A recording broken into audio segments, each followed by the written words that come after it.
We are back from the weekend. It's Monday. I trust you had a wonderful weekend, but we are back. It is Monday, the beginning of another exciting, productive week, and we are all up for it. This is The Pulse.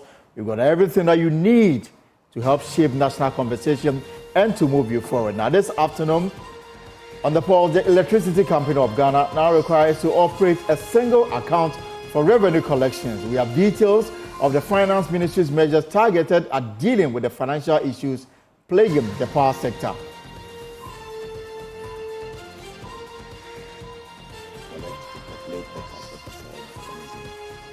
To the levels that can provide cash flow to all the other SOEs.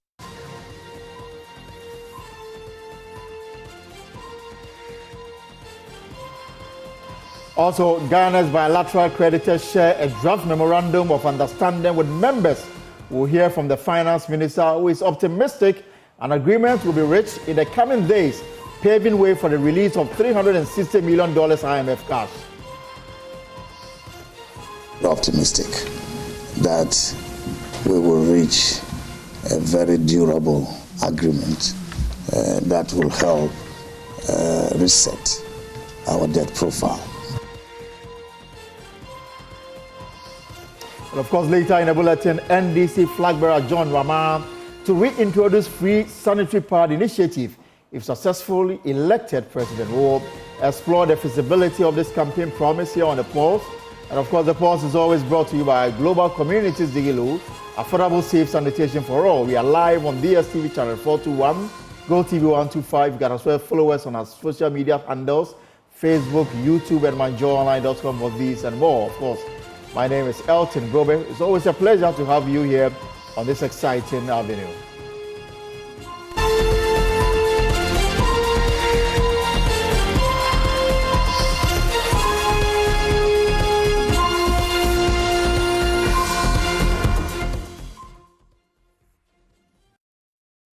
And it's always a beauty to have you here on The Pulse, here on Joy News. We are live around the world at myjoyonline.com. Now, in a bid to address the present power supply challenges and financial strains plaguing Ghana's energy sector, Finance Minister Dr. Mohamed Amin Adam has announced a series of reforms, key amongst them mandating the Electricity Company of Ghana to consolidate all revenue collections into a single account.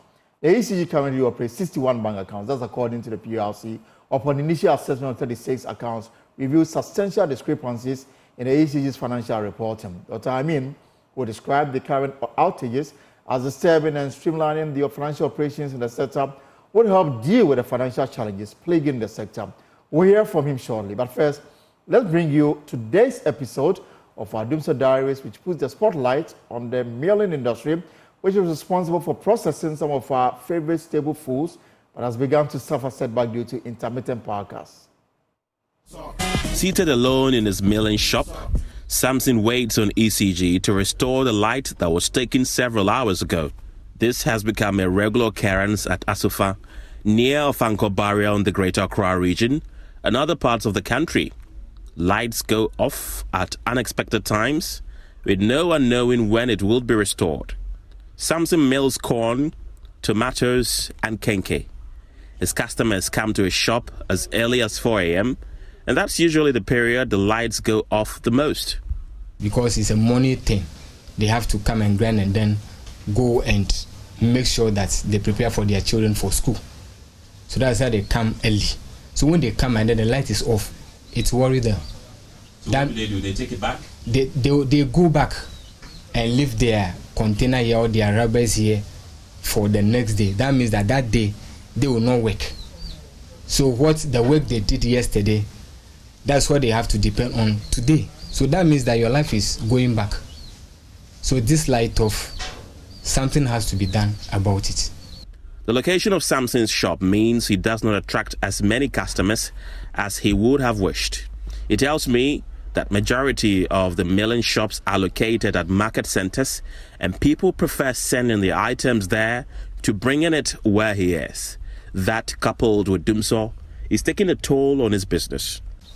Sometimes when the lights go off and then they bring it back and it is low current, it affects our machines. If you're not careful, this motor can just bend, and it's going to take you about 2,000 plus before you rewind it, and it's not going to be an easy thing. And I would like the government to be sincere to the country that this is what's going on, because you have various problems already that cannot be solved. We are just there, like we are not in our country. So we would like them to be sincere. Tell us what is going on, what they want to do with our life, because this is our life. Without work, what are you living for? When customers bring their dry meals to Samson's shop for mailing, or Samson buys one himself for the same purpose and there is no power, they leave it in his care in anticipation that the light will be restored by the time they return. But that is not always the case. This often results in the items going bad due to how delicate and tender they are. The customers lose money, and so does Samson. Sometimes when you go and buy the kinky for the ice kinky, and then the customers come and go, and then unfortunately the light is off and they go back. That means that the next day you cannot use the kinky again. It will spoil, so you have to go and buy another one. So that means that money is just gone. You will not get anything at the end of the day. So, and then the maize too, the corn too, when you soak it, let's say 3 days, and then unfortunately the light is off, you realize that though you can grind it and then get it, but you cannot get the quantity that you want, because it will reduce. It is too much soaked, so it will reduce the quantity that you are expecting. So that means that whatever you're supposed to get out of it, or let's assume that maybe if you sell it, you get like 200 Ghana cedis, it may reduce to 100 Ghana cedis or 150. Asofar and its surrounding communities are known for experiencing erratic power outages, popularly known as Dumso. This was evident when the news team arrived in the community at around 2 in the afternoon. The lights were off and had been so since the dawn of that day. Their plea for a Dumso timetable seems to have fallen on deaf ears. For Joy News, Kenneth Jesse. So what is government's solution to address the challenge that we face today? We can hear from the Finance Minister, Dr. Mohamed Aminu Adam, who has been revealing a series of reforms plaguing the energy sector. He spoke at a news conference in Washington, D.C. on the sidelines of the IMF World Bank Spring meeting. The energy sector continues to be our Achilles heels, and the current outages is quite disturbing. We are not happy about it ourselves. But the problems in the energy sector have accumulated for years. We have addressed some of these challenges, but some of them are also emerging that needs immediate attention. And so under the leadership of His Excellency the President, we have agreed to a number of measures that we have started implementing. And in due course, very, very soon, the people of Ghana will see the results of these interventions. Particularly the cash waterfall mechanism, which faced some challenges, is being repositioned to deliver and to achieve its objective. The revenue collection by ECG really has improved, but we haven't gotten to where we want to get to. We want ECG to populate the cash waterfall mechanism to the levels that can provide cash flow to all the other SOEs in the value chain, and that can also pay for fuel, and that can pay for the power IPPs are providing. We are almost there, and very soon the people of Ghana will see the results. To bring accountability and transparency to bear on the cash waterfall mechanism, we have started auditing the cash waterfall, and we are also required to publish the findings from the audit. We've already done one audit and we've published the findings. We are going to continue to do that so that we can bring transparency, accountability, so that all revenues meant for the cash waterfall goes to the cash waterfall for the purpose for which it was created. We've also established a single collection account. Therefore, ECG will not collect revenue through the many accounts that they operate. Everything will come through a single collection account. So it is easier for all of us to track. So that's our Finance Minister, Dr. Mohammed Amin Abdam, who is currently in the United States of America, Washington. He participated in the IMF World Bank Spring meeting, and after the meeting, he held a news conference to announce some key measures that they've adopted going forward to address the current issues with energy supply in the country. Now, let's get more on this. Joining me via Zoom is a ranking member of the Mines and Energy Committee, John Jinapor, and John is very versed in this area. Mr. Jinapor, it's a pleasure to have you here on the Pulse. If you can unmute for me, sir. I have. I'm surprised you can't hear me. I've unmuted. Yes, sir. I can hear you loud and clear now. So I'm just reading some headlines on some of our news portal. Doomso contributed to our defeat, Accra House of Folk coach. There's a pastor, Reverend Kofi Dro, who said he has to sleep on benches in front of his church because he couldn't just, contain the heat in his room. So it is affecting everybody. Let me pick your initial reaction to what we are experiencing. Over the weekend, I endured it every night from 8 p.m. sometime to 4 a.m., sometime to 5 a.m., 6 a.m., and there was no communication whatsoever to prepare me for what was to happen. Generally, what is your general assessment of the current state of electricity in this country? Yeah, thank you very much. First of all, there's a deficit in generation. There's a deficit of about 500 megawatts between the peak demand and what the telcos are able to generate. And so clearly, there's a generation deficit. And so no matter what you do, the power is just not enough to meet the demand requirement. Therefore, Gridco is compelled to take out some transformers in order that the system does not suffer a total collapse. And so clearly, what is officially known as load shedding has been taking place since January. It's otherwise known as Doomso in our local parlance. I've just listened to the finance minister, and I'm very alarmed. First of all, the Minister of Finance cannot claim that they have no knowledge of total ECG collections. The problem is not ECG collections.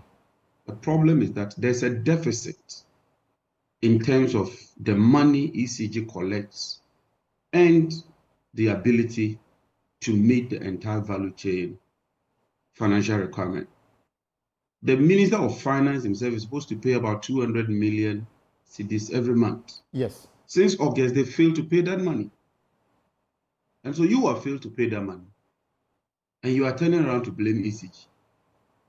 I find that very, very unfortunate. Look, the solution is simple. Right. The government must find some money for the generation companies to buy fuel. That's all. There's nothing else. Look, let no one deceive you with any other explanation. The only problem currently being faced is inadequate fuel supply arising from financial challenges in procuring fuel. The plants are available. The plants are ready to work. All government needs to do is to get fuel. This week, for instance, Gridco has projected that there will be a daily load shedding of about 500 megawatts. 500 megawatts. Are aware. 500 megawatts. They are aware. And so they are ready and willing to provide a timetable. But MPP politicians, government officials, have instructed them not to issue the timetable. PURC has directed ECG to issue a load shedding timetable. The Mines and Energy Committee of Parliament, with all its powers, has directed ECG and Gridco to issue a timetable. What is holding it? is that the executive has moved into a situation of self-denial. Because of petty politics, they do not want to release the timetable so that Ghanaians can plan their lives.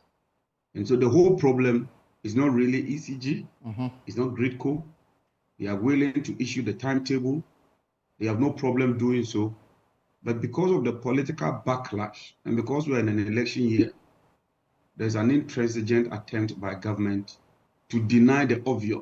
And you yourself, you can attest that MPP communicators keep denying that there's no load shedding. When GridCo has confirmed in a letter, when ECG has now confirmed that the load shedding is not from their transformers, but due to inadequate supply of power. But when JJ, PURC, but JJ, on that point, PURC, yes, doesn't that come as total insult to the intelligence of Ghanaians? We are experiencing it. Just vocalize it, and it's become an issue. Not just an insult. They think that we are dumb. Look, all these bodies appeared before the Mines and Energy Committee, and all of them admitted that there's a generation deficit, and that this load shedding is because generation is unable to meet demand, and that the cause of this load shedding is fuel. It's documented. It's documented. The ministry was there, PURC, Energy Commission, GridCo, ECG. We brought all of them at the same table. And the truth came to bear. And the chairman, who is an MPP member, directed that given that you are not sure of an immediate solution, publish a timetable backed by all the members of the committee. We adopted that resolution. And yet they have refused. And they've refused because they know we cannot sack them. And that if we want to take them through parliamentary processes, it will take a very long time. Don't you believe that if the president or the minister had directed them to do the right thing, this timetable wouldn't be out? Right. You're just playing politics with us. Let me pick the issues one by one. You said you started with the financial constraints facing ECG, making it practically impossible to procure fuel. ECG, they've been in this collection business. I pay my bill through prepaid. I don't owe them. Why is it so difficult for them to raise the finances to procure the fuel? Because first of all, government officials are not paying. The hospitals, the police, the military, when they consume, ECG has to submit the bill to the Ministry of Finance. And like the Minister of Finance said, because of the IMF conditionalities, PURC is now compelled to publish the findings of the cash waterfall mechanism. And if you read the report, from August to date, government has accumulated about 1.6 billion and has not paid. Government also directed ECG through the Ministry of Finance on the instructions of Mr. Kenovoreta for ECG to procure some fuels in 2023. That debt has not been paid. And so the debt is compounded. And now fuel suppliers are unwilling to supply fuel to Ghana because they do not find us credit worthy. Look, my brother, before God, this is the reason. And I tell you in all sincerity, devoid of the politics, if this government can find money and procure fuel, this load shedding will be over in a twinkle of an eye. My understanding is that the cash waterfall mechanism was, an antidote to this. Now I've been told by ECG that it is not subject to any regulatory output in the value chain.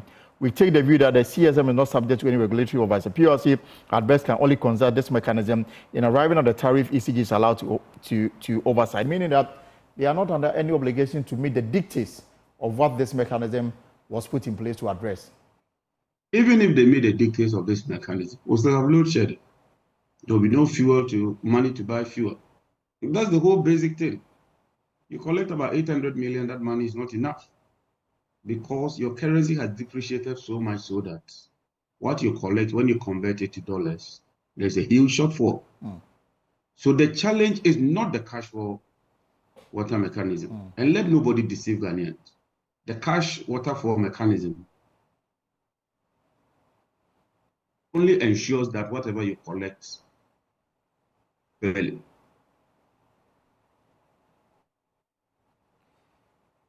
I think we are losing you, Mr. Jinapor. The connection to you is beginning to act up. If we'll see if we can bring him back on so we can deal with some few other issues before we let him go. So Mr. John Jinapor is the ranking member on the Mines and Energy Committee. We are having connections with issues with him. We'll try and rectify it, and then still have some few questions that we want to ask him regarding the public spat between the PURC and the ECG and the way forward. Now we are picking information that government may be, attempting to establish some line of supply with a company that is outside of the country in the Middle East for the rest supply of fuel to the country to power these plants. We want to find out whether this is feasible. And going forward, if there's no timetable, what more can be done to deal with this matter as we find an antidote for this rather disturbing development in our country. And like the Minister for Finance says, government is unhappy. Government find it rather unfortunate that the situation is what it is today. And if you are feeling it, it is because, according to him, the GridCo have made it clear that going forward, they will be sharing 500 megawatts of power every day. Mr. Jinapor, we lost you briefly. So I was saying, so from where you sit, what really is the way forward? Now we are picking information that from the government is attempting to negotiate for the rest supply of fuel from a country in the Middle East. I don't know what you make of it. This is an emergency situation that they are trying to resolve. Will this work, and how should they approach this? Well, it's good news to hear that government is trying to get some fuel.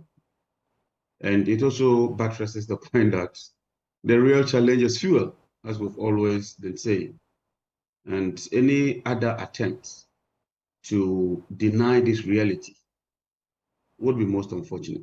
I do not know which country, I do not know the terms and conditions, but I would strongly object to a situation where they would go and buy fuel on credit just to hold the election year and pile up the debt. So let me send a signal to all these countries, foreign entities, that first of all, if you are entering into an international transaction with Ghana, under the Constitution 181, you need parliamentary approval. Secondly, if you do not follow the procurement processes and ensure that you get the necessary approvals, and you move into a haste and conclude fuel supplies with government outside the known rules and regulations, when President Mahama assumes office, we will not honor that. We will not honor any illegality, will not honor any breach and any attempt to use unorthodox means just to hold the system through palliative measures because of elections, only to pile up debt for President Mahama to come and pay. Already, we have an outstanding debt of about $1.8 billion. When we assume office, that's what we'll be dealing with. We would no longer tolerate these underhand dealings that culminates in substantial debt overhang for the country. But in all of these cycle of issues and denial, is this public spat between the ECG and the PURC? The PURC is seeking to exercise its regulatory functions. What do you make of what is happening between the PURC and the ECG? Oh, because of politics, that's all. I mean, but for politics, when the regulator issues a directive, you follow it.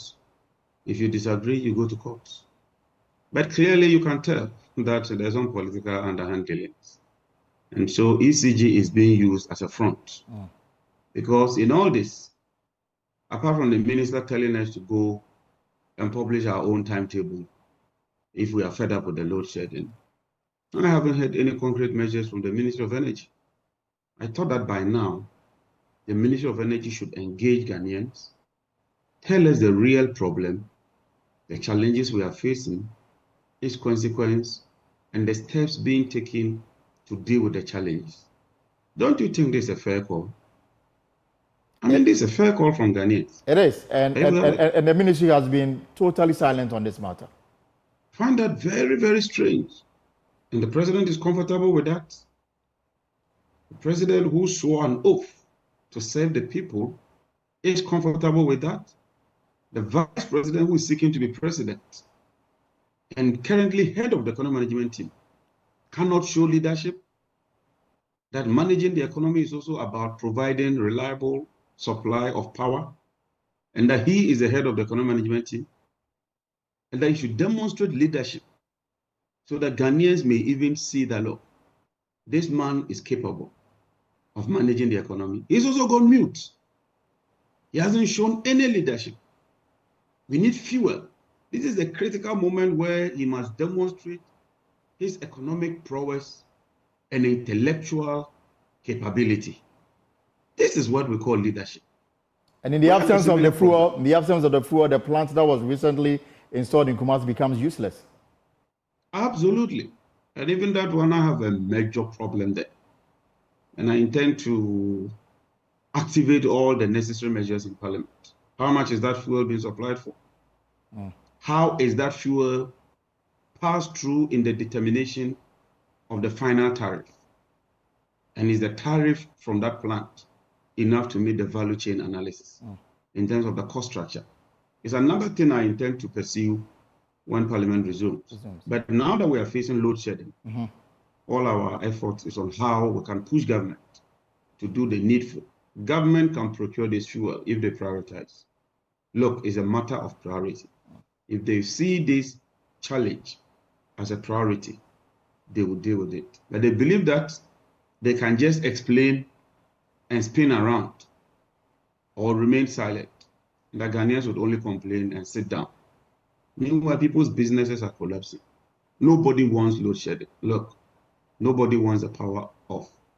But if we're having challenges, let's do the needful, accept that there are challenges, agree on the root cause of the challenge so that together we can find a solution to deal with that challenge. That is the only option out for me. And I believe that's exactly the road the PRC embarked on when they made some demands on the ECG. Now, when the ECG had the opportunity to respond to the demands made by PRC, they decided to punch legal holes in what they describe as PRC failure to follow the natural rules of justice. And for that reason, they were not in a position to respond to most of the issues that the PRC demands. Some are saying that ECG lost an opportunity to explain to Ghanaians what is happening and possibly apologize to carry the people along in these very challenging times. But what is the coordinating ministry doing? I mean, that is my worry. There's a coordinating ministry, the supervising ministry. There is a supervising agency in Parliament. Look at what we did. Even if you criticize us, we tried our best, brought all of them together. What prevents the minister from inviting PRC, ECG, GRIDCO, and all these agencies to one meeting and finding the solution? Or at least determining the real cause of the problem? Look, this thing is just a gimmick. It's just a gimmick aimed at throwing dust into our eyes. Engage ECG in a PRC in an unnecessary public banter. Engage in blame games. Use shenanigans and legal loopholes to entangle each other while the ordinary Ghanaian suffers. What you and I want is power. It's electricity, not legal gymnastics. And I commend the PRC. And the PRC, they've demonstrated in these very difficult times that indeed they are interested in serving Ghanaians. All right. Is the committee work done? I know that your last meeting, you are now waiting for the House to come back so they can put your report before the plenary.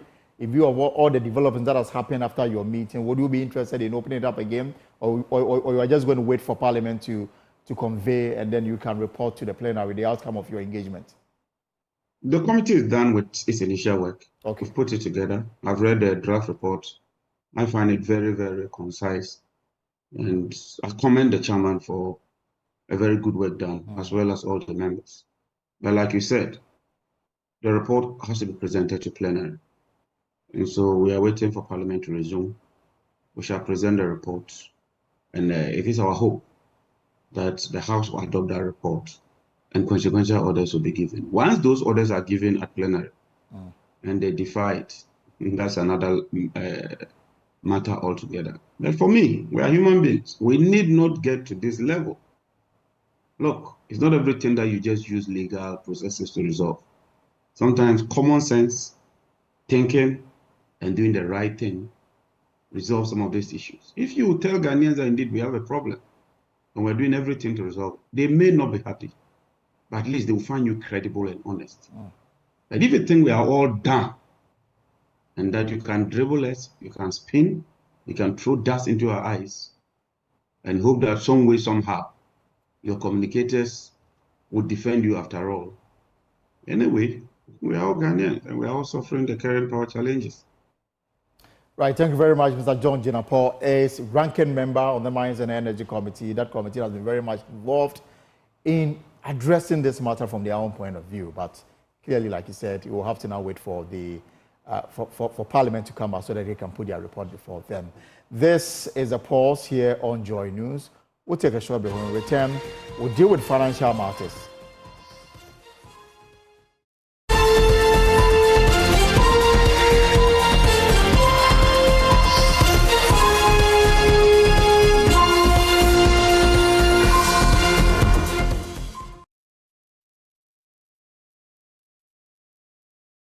So we are back here on the pause. Now, let's move from energy to general economic issues, because Finance Minister Dr. Mohamed Amin Adam has revealed that the country's bilateral creditors have shared a draft memorandum of understanding on final terms for restructuring Ghana's debts. The development could now pave the way for the IMF board to disburse some $360 million to Ghana in June. The Finance Minister gave more details on this agreement at a news conference in Washington, D.C. I have to tell you that I'm very optimistic that we will reach a very durable agreement that will help reset our debt profile. As far as the bilateral creditors are concerned, you know that we reached an agreement in principle in January, but we had to now formalize the agreement through an MOU with our bilateral creditors as a group, what we call the OCC. And the indication we have is that the OCC has shared the draft MOU with their members, and they are about sharing the draft with us sooner than later. And so as soon as we get the draft and we are fine with it, that will mean we have an agreement on the MOU. The IMF is not asking for a deal with the bilateral creditors, but an agreement on the wording of the MOU.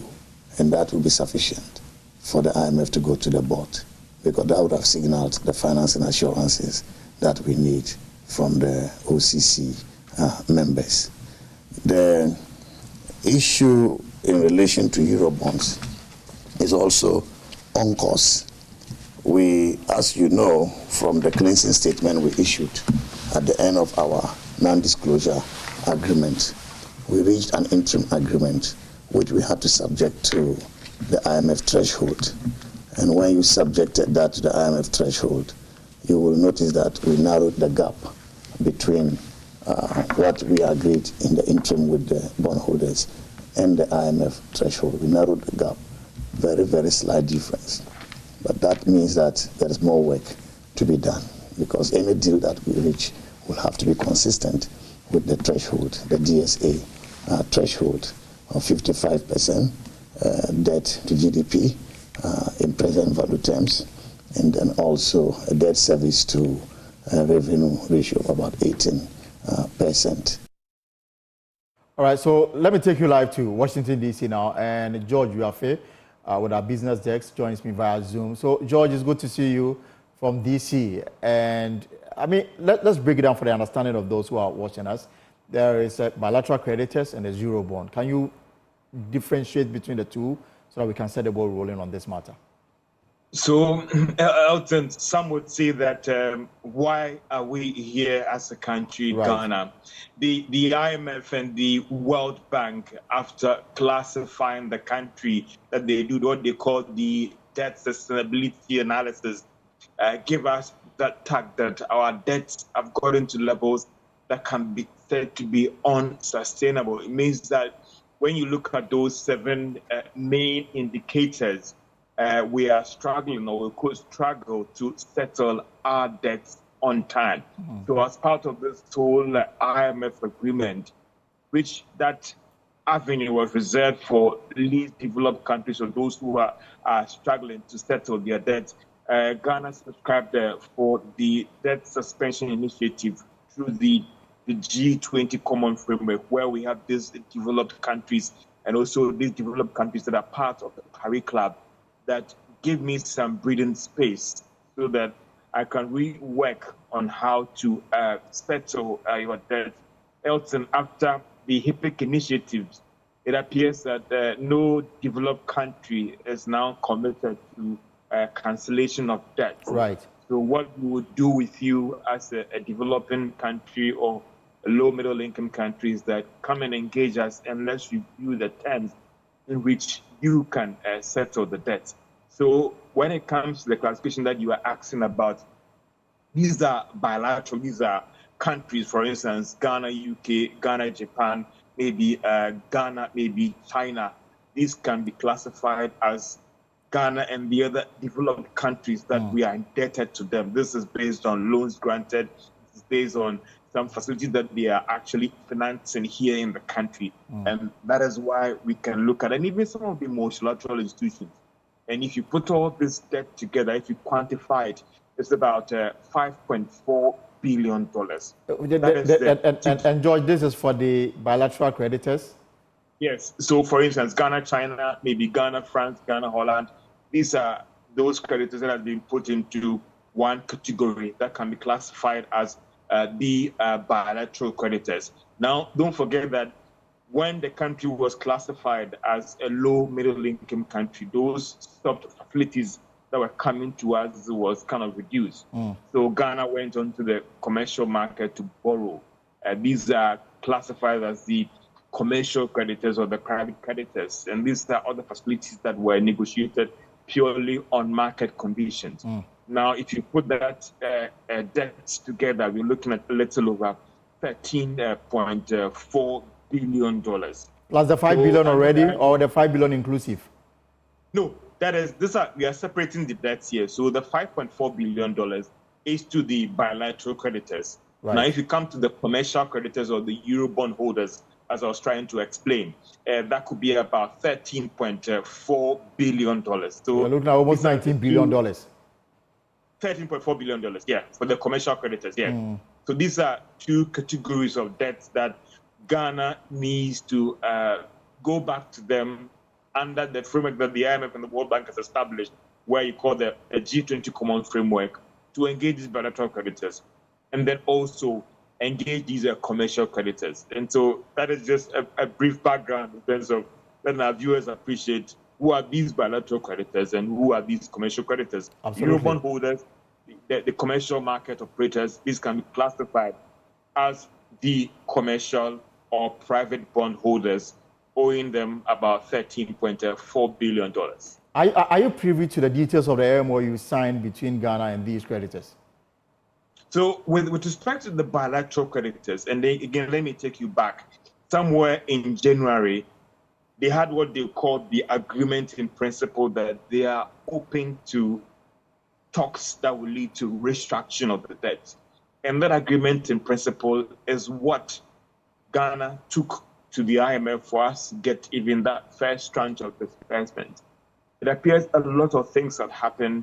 Now, we also understand that somewhere in the February, government was able to kind of move very fast when it comes to the terms of, or even the wording of how the agreement should be structured. Now, fast forward, based on what the finance minister said yesterday, they have been able to reach an agreement on the wording. So, for instance, listen, you owe these bilateral credit is about $5.4 billion. How are you going to work to pay the debts when it comes to the interest suspension, the principal? Are you going to give them any haircuts? What are the legal terms? All these things, Elton, has to be finalized in terms of the wording and the legal implications for all the members to agree to it. And it appears that now we have that text. Right. And it's being shared among all its members. And based on what the minister said was that, listen, from where we've gotten to, it appears that, listen, we are already agreeing on the terms. So for every member to agree that they are okay, then we can classify, we can say that we have been able to reach an agreement with these bilateral credits when it comes to the MOU. And we can tell the IMF that, listen, we are done with the agreement, take the document and go to your board for that $360 million to be advanced to Ghana under the second program completion under the fund program.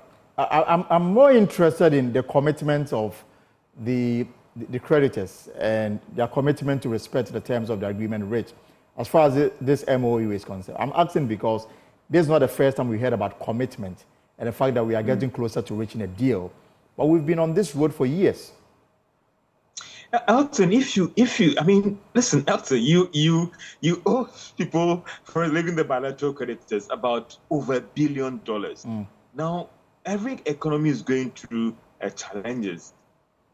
So most of them have ruled out this whole idea about debt cancellation. So listen, it's rigorous, but some will even say that if you compare us to Zambia, it appears Ghana's process has been very, very fast and very, very smooth compared to the struggles that Zambia went through.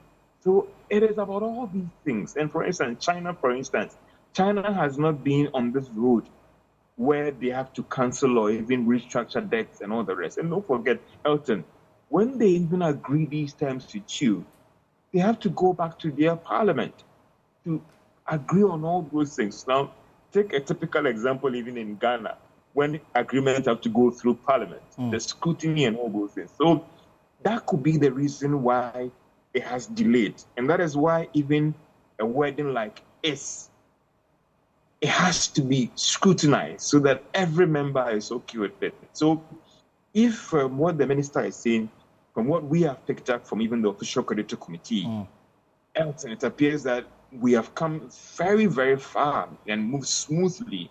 That in percentage terms, you could look at about 90% through. Because from what the minister is saying, that it appears that it is just about the word and the legal technologies.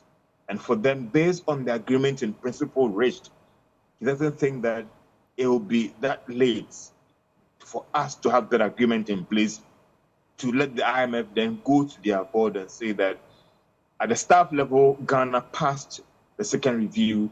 At the board level, everything that you wanted, Ghana has done it. So I approve the second review and then disperse on the money. But Elton, for a lot of people, it's not just about the money that is coming in. It's also about the fact that if this agreement is closed, then countries like China, countries like maybe France, UK, they can now go on to disperse fresh money to us. There are a lot of projects out there in Ghana that have stalled because of the disagreement in finalizing this deal. Yes. And also the signal that it will also give to other development partners that were not indebted to us, that Ghana didn't owe them money. So it is not just about the IMF money, but also how this could now open the doors for fresh disbursements and projects that have actually stalled for them to resume in time. And for those independent observers, that is what they could be looking at in terms of what this will mean for the broader Ghanaian economy. All right, George, thank you very much for this explanation this afternoon here on the Pulse. And I'm guessing that in the hours to come, we'll have more discussion on this very matter. The deadline they've given is June, and the expectation is that by June, the over $360 million will hit Bank of Ghana's account so that the program can take the life of its own. George Biafe is business editor here with Joy News, and he's still in D.C. Participating in the IMF World Bank Spring Meeting. Kofi Ajay is with our data and research desk, and he also joins me in the studio. So, Kofi, let me ask you, beyond the diplomatic words, are you confident that we'll secure this? Well, I mean, if you look at what is involved, it's not that easy. I mean, it's not just word of mouth. You need to do a lot of work. And as you listen to Selassie yesterday, right. He said that it's a matter of time. And it's not that it's impossible. We can do it as a country. And if you listen to George as well, most of the talks are now advanced, and Ghana is in a very, very good position to now get the debt rework done.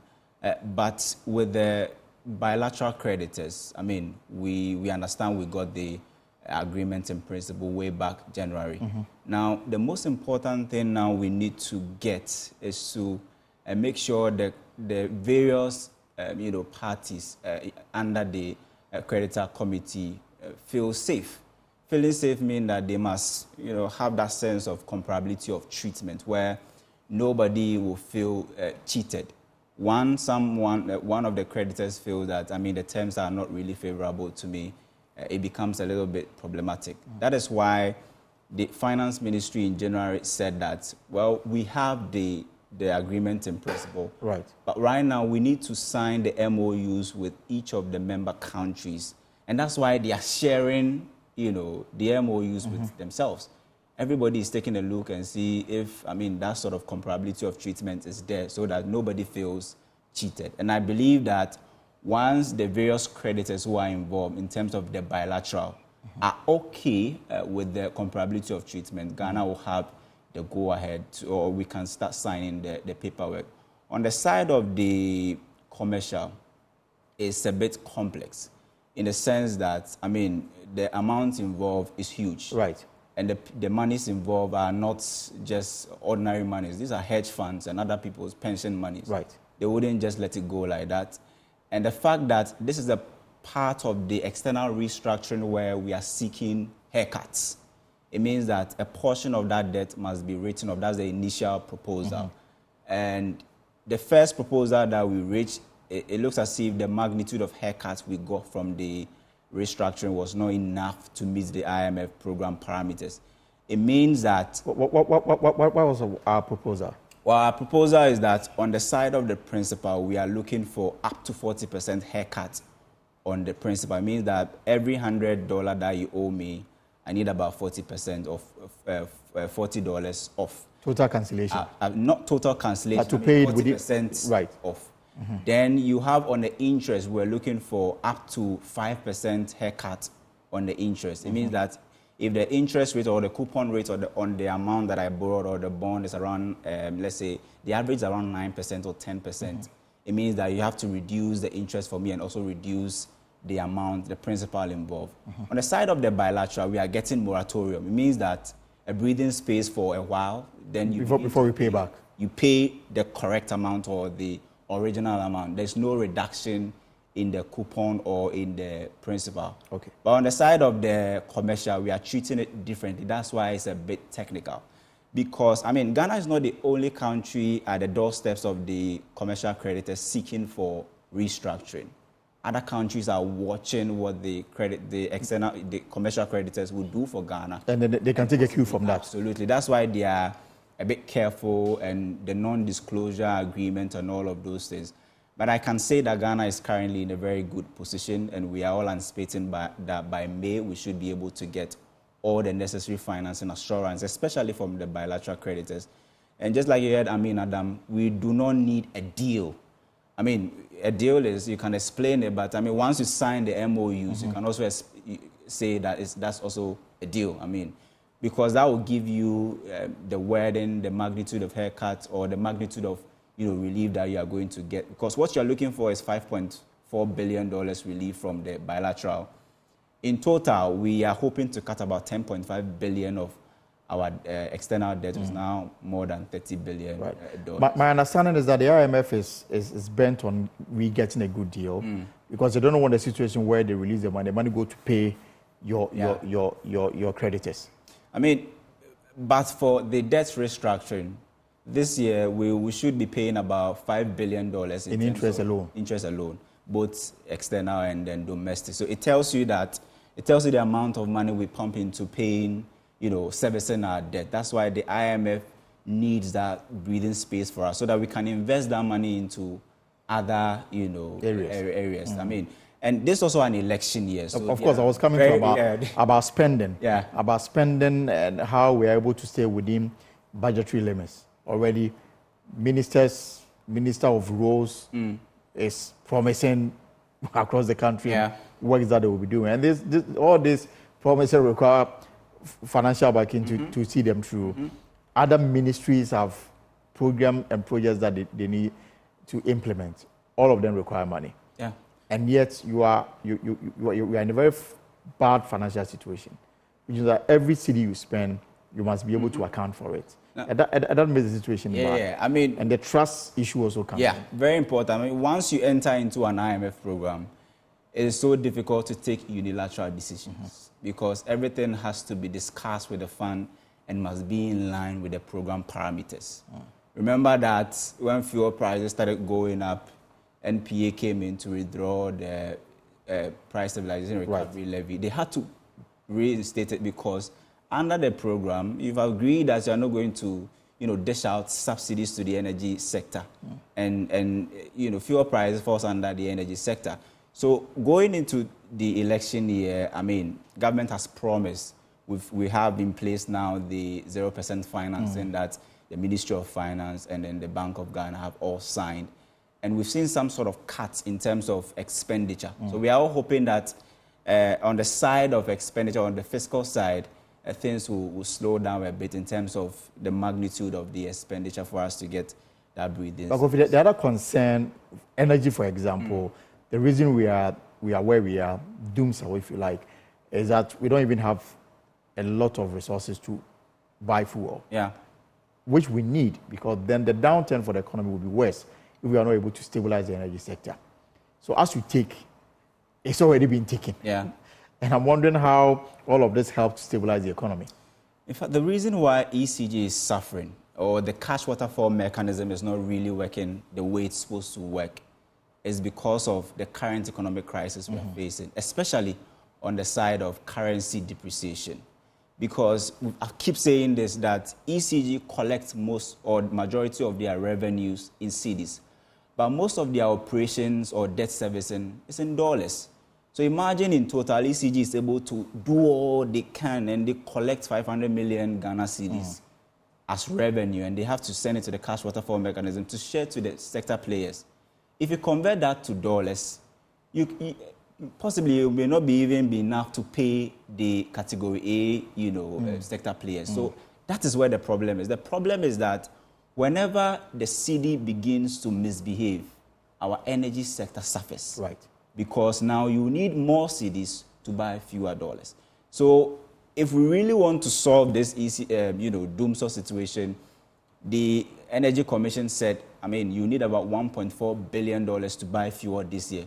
You don't print dollars in this country. Why are you going to have to source dollars? And we heard the governor saying that the second tranche, $600 million that came in, more than $400 million was used to pay energy sector arrears. So that tells you how important the energy sector is and why, if you don't solve it, the majority of the dollars you gain as a country will be pumped into that sector, and maybe you just go into paying arrears and not even the actual debt that you're supposed to service for you to get or buy fuel the way you want to get it. Because $1.4 billion is huge money. It is. And I keep asking myself, at this point in time, where are we going to get that 1.4? Even if you're able to collect more locally or from ECG, just because of the current depreciation of the cedi, it will be difficult to do it. The denominator always keeps increasing, and the numerator will but my final question, do you think government has done all that it could in terms of getting all of these IMF issues out of the way? Do you think government has been proactive? Well, I think Ghana has done well in terms of the negotiations, especially with our creditors. Just like George said, if you compare us to Zambia and the other countries, we have done well.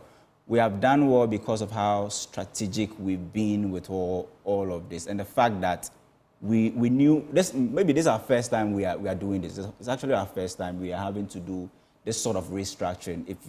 If you take away HIPIC, but we've done well as a country, and I think that our advisors have done well. But it's still not over yet, right? Because it's it's not just about getting the IMF money or getting any form of money that is associated with the program, but it's about how prepared are we to pay the debt in the next 3 years, 4 years. When it's time to pay, will we need another IMF program for us to be able to pay that kind of money? Exactly, because we are postponing our problems, hoping that more revenue will come in for us to pay. Right now, cocoa is not bringing in as much as it's supposed to bring. I mean, we've seen people selling their cocoa farms to galamseyers and all other things. So are we actually in a very good position as a country to pay back in the next 2 or 3 years? Is government really interested in restructuring, or they just want to get the money? That's a very important question. Yes, that's a very important question that perhaps we'll have to answer one day. Kofi Adjei, thank you very much for coming through to update us on this IMF deal with Ghana. Well, this is your election headquarters. And of course, you're also watching the polls here on Joy News. Now, let me take you to the camp of the NDC, because flag bearer of the NDC, John Dramani Mahama, says the reintroduction of the Free Sanitary Pad initiative will be a priority if successful in staging a comeback to office. It is one of the demands made by teacher unions in a document presented to political parties for inclusion into the NDC's manifesto for the upcoming election. The policy that was intended in the previous John Mahama administration was largely criticized by opposition parties. In a meeting with teacher unions, the former president revealed intentions to mainstream STEM and TVET education into secondary schools. Mr. Mahama made these pronouncements to overhaul the educational sector of the country when he met with teacher unions. The provision of free sanitary pads for female learners in both basic and senior high schools was initiated under the SWAL NDC administration. If you remember, our opponents now in government mocked us and called it the pad loan. For you, the unions, to have raised this as an issue in the concerns that you have presented to us means that our policy on sanitary pads was well thought through and needs to be looked at again. The NDC policy of infrastructure development will again be pursued vigorously to decongest the large class sizes. Abandoned infrastructure in the basic and senior high schools and TVET schools, including the famous E-blocks, will receive priority attention under a new NDC administration. The need to review and improve upon the free SHS TVET policy is no longer debatable. And Angel just mentioned it. We are happy we are on the same wavelength with regards to that. It is a must that we look at the implementation of free SHS again through stakeholder engagements to address the numerous challenges and strengthen its positives. It is thus not surprising that you have incorporated it into the document that you have presented us, which I call the Teachers' Manifesto.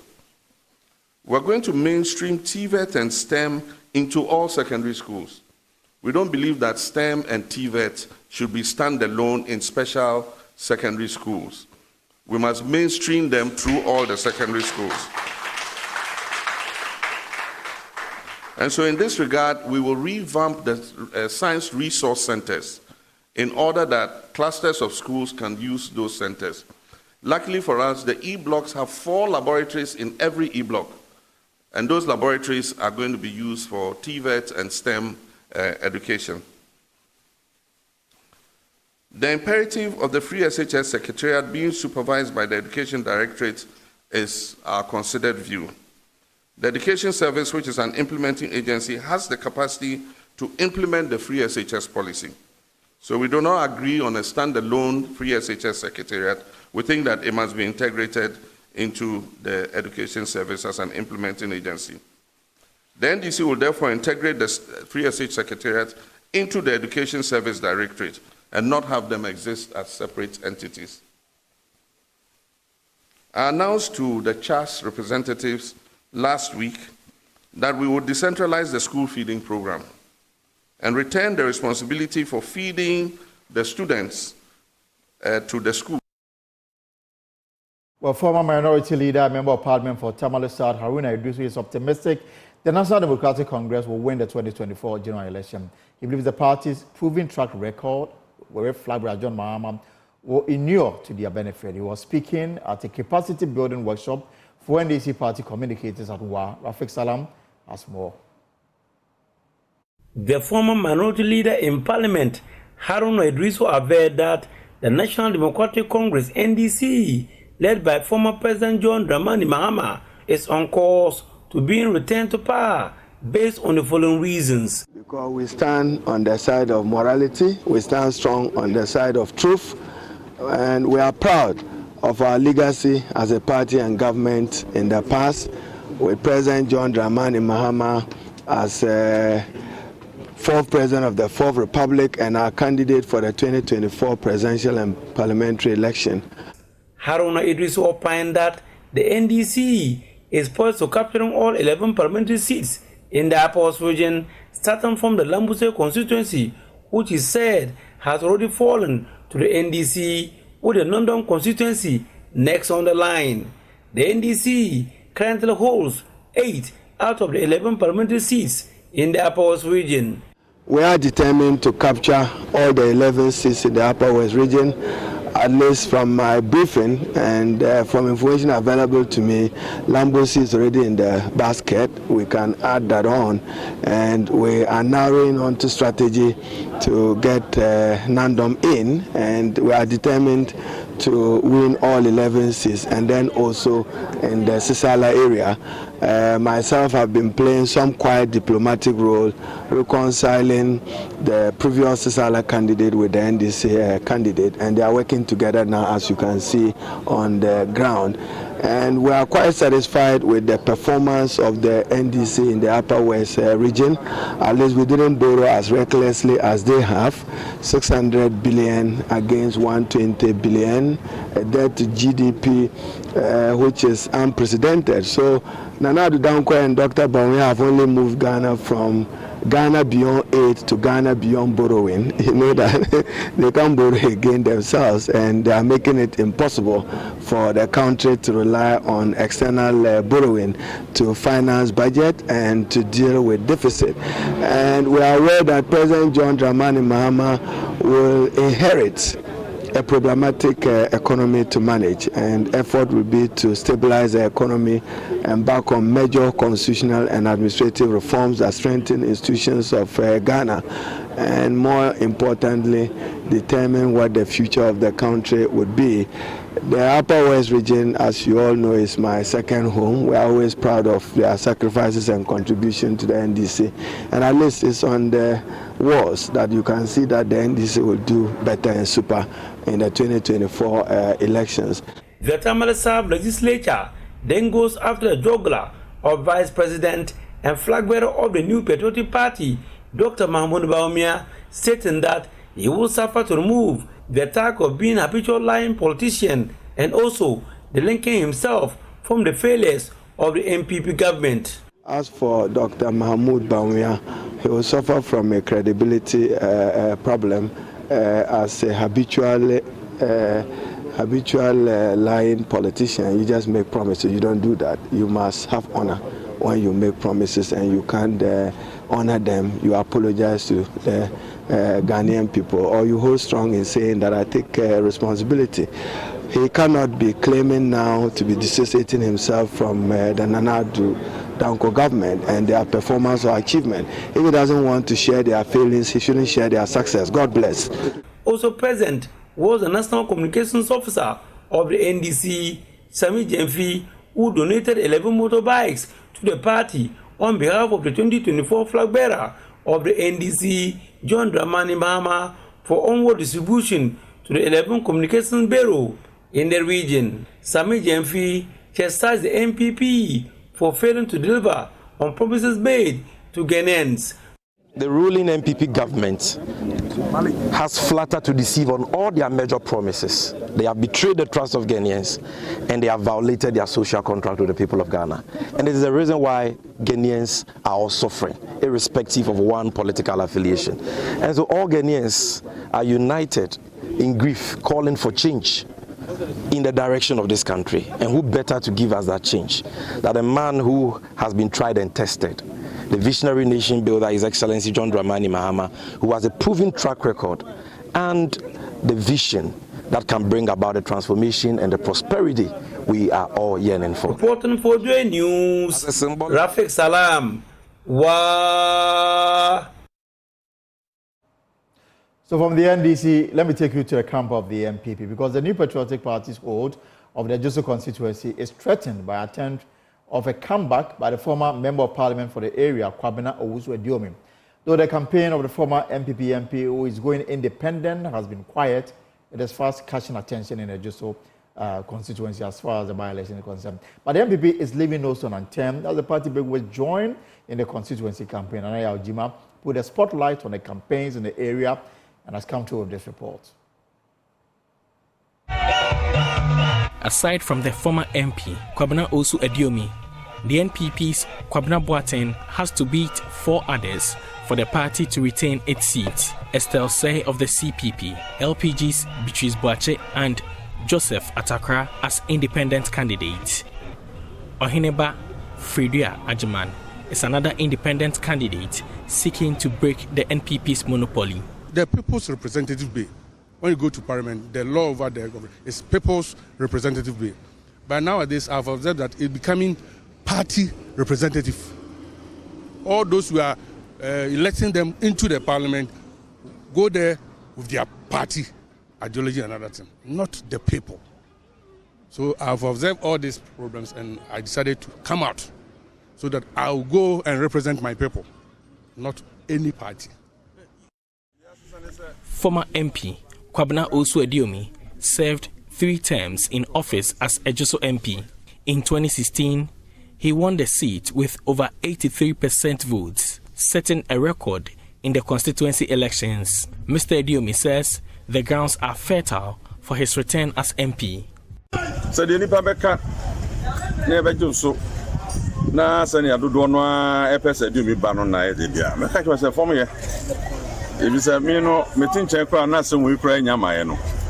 Ba bia me ko bia no. De me man for kan se Aduomi. Se wa ma ba kura yen tu bi da. Mr. Aduomi's campaign, though silent, is catching up with the grassroots. Aduomi started these road projects in Ejoso. They can construct the road to Yakwe. We will vote against them.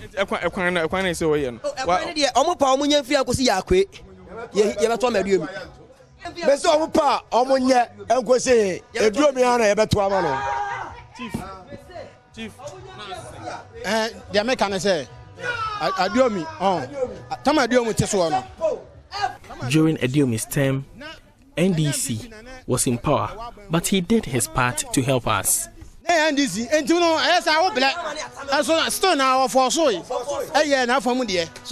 Big works in the NPP are leading the party's candidate in various towns for campaign. Party General Secretary Justin Kodia and organizer Henry Nana Boache have shown support. Minister for Roads Francis Asenso Boache has also been to the constituency.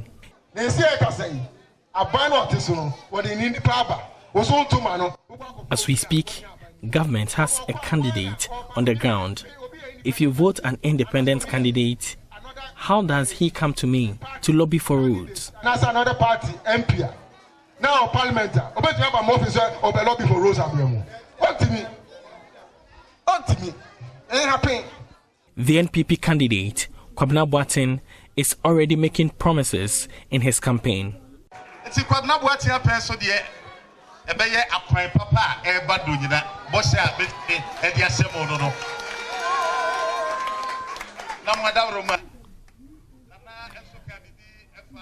I promise to get good roads for the constituency. The chief spoke about nursing training college. It is among my priorities. Considering the size of Ejoso, I think we need one.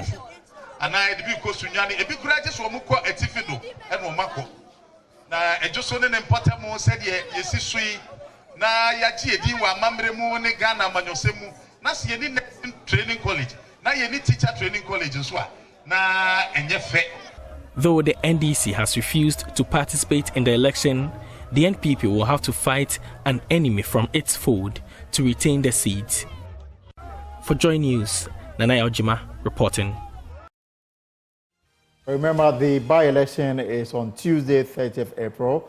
I will bring you everything that you need to know. It's a political week. Remember also that the NDC, although they are the running mates, Professor Jena Opoku-Agyeman, this week, we have a comprehensive coverage for you as well. But let's talk about the law and the sentencing of the former CEO of the Microfinance and Small Loans Center, Maslog, has commenced her jail term despite her absence in the country. That's according to private legal practitioner Daniel Kran, who is backing his claim with legal provisions.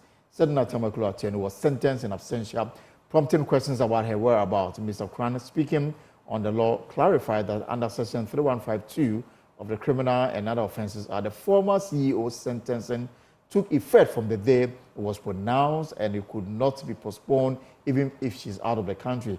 Here are excerpts from the law on Sunday.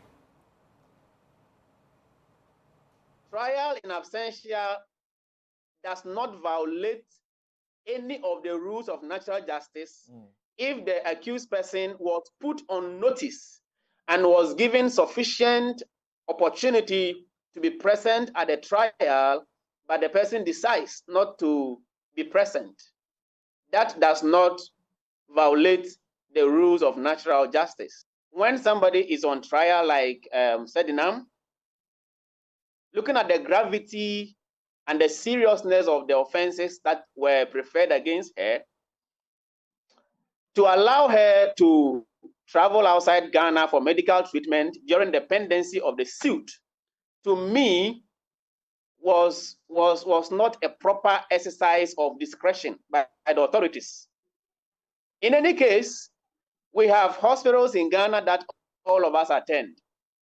So if somebody is under trial for these serious economic offenses, and you allow the person to go outside the country, not under police supervision, or you did not hand the person over to external security for supervision, then you can clearly anticipate that she will not return. Because I am sure that when the case started, her guilt, seemed glaring to her. And so it was just a careful and a calculated strategy to run away from the seat of justice. And so I would say that she knew from the beginning that she was not going to return. And so for me, if you ask my view, I would say that the discretion to allow her to travel outside in the first place was not properly exercised.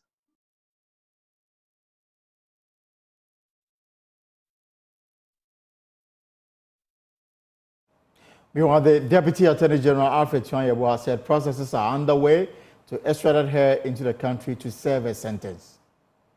But what is refreshing is that she will be brought down to face the sentence. No problem at all. Has the process begun already, or you're not going to? We've started the process, and with this judgment, that's going to speed up the process. And Ghana, we have various laws. You can choose to stay away. But so far as you have laws relating to how you can extradite from one country to Ghana, in case there's a judgment against like this one, rest assured that should be brought down to face justice. We know that when it comes to extradition, it deals more with the treaty that you have with the country the person is residing in. Can you throw some more light when it comes to the processes with respect to US and Ghana, where she is? I may not throw us so much for you, but we have the MLA, Mutual Legal Assistance, US, we have that treaty with them. So very soon, we hear about the results. So just rest assured and keep monitoring the space. But has the state not been proactive with this? The judge appeared not happy that you have to wait all this while. I think the state attorneys are here. In the course of the trial, they made it known to the court that the issue of extradition may be tackled. But the preoccupation was to make sure the matter proceeded to finality. And today, we've come to that stage. And so we're going to take that next step. When it comes to extradition, sometimes you start and you have some kind of problems, blocks. The person may choose to appeal and all manner of things. But this is the situation where we have final judgment. It's not as if you are being brought here to be tried, or you can raise all the defense out there that maybe they're persecuting or whatever, but it's a judgment. And so that's why I said, you hold on. Very soon, she'll be brought down to Ghana to face justice. What we say to those who say, Mr. Azim has been treated unfairly. I mean, from the traces of money, it's just 20,000 cedis that he received, and that was even a gift. It matters not. It can be 1 cedi. Was it properly received? This one is a form of advice and caution to all public office holders that when it comes to monetary matters, you must be very, very careful. You may want to say you receive only 20,000 Ghana cedis as a gift. Were you supposed to receive that money? What was that money meant for? Were you the one who issued the vouchers, as the court said? So this judgment, I recommend that those of us in public office must procure copies and then read so that we know our responsibilities. Because today, you may think that you've not been caught. When you are caught, definitely the law will deal with you as you had it today. In fact, prosecution was, as it were, advocating for maximum punishment in relation to the sentencing. If you look at the sentencing that was handed down by the court, are you satisfied with that? 10 years is reasonable in the circumstance. I'm not going to quarrel about it for now, but we'll take the full judgment and read. But 10 years is something that's reasonable in the circumstance. But if need be, that there's a need for an enhancement, why not? But at the moment, from what we've listened to and what we've learned from the judgment, 10 years is reasonable. And the other accused person also had 5 years cumulatively. So let's see what happens. The state has been advised to issue forfeiture proceedings. How is the state taking this advice? We are going to follow it up. Any property that the first accused person has within the jurisdiction or outside the jurisdiction, if you get hold of it, we are going to pursue that property and get the money for the state. By way of clarity, if the court says the judgment should be should take place concurrently, does that apply to the fines? No, the fines are separate. And if you listen to the judge, some of them they had sentences and a fine. So it means that the fines are in addition to the sentences. So we'll look at it carefully and they will be able to address you on the specifics. Thank you very much.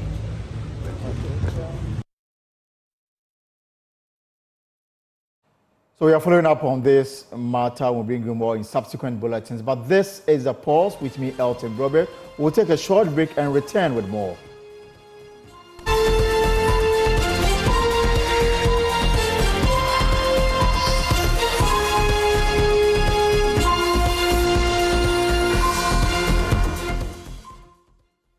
We're back on the final segment of the show, and 4 teacher unions, the National Association of Graduate Teachers, NAGRAT Ghana, National Association of Teachers, NAT, Coalition of Concerned Teachers Ghana, and the Tertiary Education Workers Union, TEWU, are pushing for a review of the free senior high school policy. The group raised a concern during a meeting with the flag bearer of the NDC, John Mahama. They said the next government must review the policy, refocusing some more attention to basic schools. Angel Kabono spoke on behalf of the unions. His Excellency, we are also not happy that emphasis is placed on other levels of education, sidelining the most important part of education, which is the basic school education, which should be the foundation of education for every country.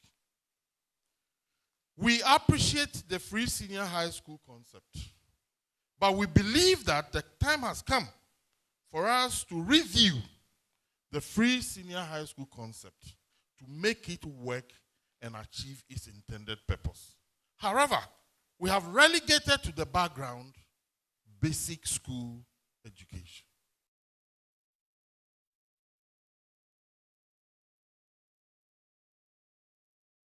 So clearly, education is going to be at the front burner for this year's elections. And this morning also, at the Jubilee House, the Vice President met with the heads of assisted secondary schools. They made some excellent contribution on improving the free senior high school policy and general aspect of education. Now, the Jubilee House is reporting that the Vice President also urged them to explain his vision of leveraging the private sector and enhancement credit system to expand educational infrastructure and support teaching and non-teaching staff to improve the quality of education. And in the coming days, according to the Vice President's office, they will be coming up with a communique that will have all of them sign on to it, which will form the base upon which the Vice President, who is the leader of the MPP in the 2024 election, and the heads of assistant senior secondary will work together towards improving the free senior high school program.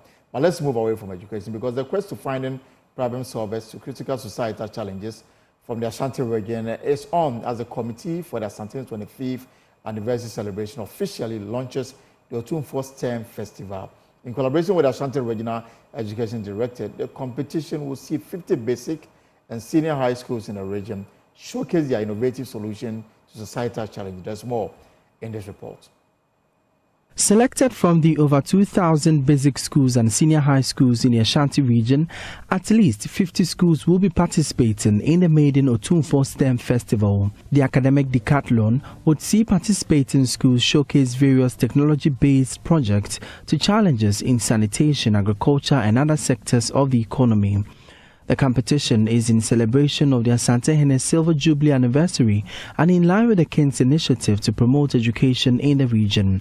Jaben Hene Nana Otuo Serebo II is the chairperson of the 25th anniversary committee. There are some up by friend STEM, science, technology, engineering, and mathematics. You almost see a can see a home of fear. STEM has been imperative now. It involves the practical application of the science and technology programs learnt in school. In the past, we Ashantis used to help in farming and others, which was termed as appropriate technology.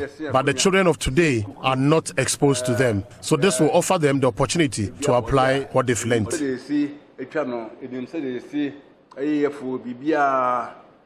Appropriate technology. And then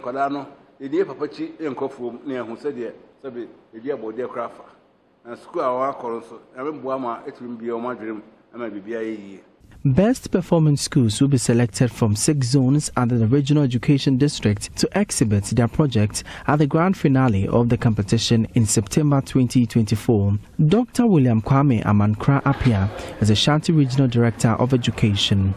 We've started with the process. Now we are going to have some selected or some group of SHS and the basic school. So as for the basic schools, we are going to give we are going to divide them into zones. Maybe Sechere, say zones, Sechere, Adanse, Manse. At the end of the day, we get 6. Then the best will be selected for the grand finale. And what we want to do with the SS is those who are interested, those who want to partake in that competition. What we are going to do is we will take the first 10 or first 8, then we add them up to